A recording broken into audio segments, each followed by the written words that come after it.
प्रधानमंत्री नरेंद्र मोदी घोषणा करचंती हर घर तिरंगा प्रोग्राम जो से आह्वान करचंती भारत में प्रति घरे अगस्ट 13 रु अगस्ट 15 जाए समस्ते गोटे गोटे पताका निज घरे लगाइबा। आसतु जानिबा किछि फैक्ट्स ए पताका को आम कॉन्स्टिट्यूशन 22 जुलाई 1947 मसीह आम तिरंगा पताका आडप्ट करथिला। यह तैयारी करथिले बा डिजाइन करथिले पिंगली भेंकैया। यार दैर्घ्य प्रस्तर अनुपात रोचे 3:2 तार प्रस्तर 1.5 गुणा सब दैर्घ्य ही रहिबो एवं यह आम दिन और राति सबुबले आम लगे पारिबा। यार 3टी कलर एवं धर्मचक्र रोचे।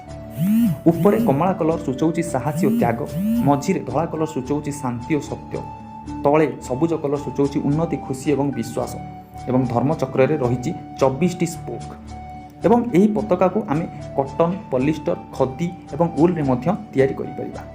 जय हिंद, जय भारत, भारत माता की जय।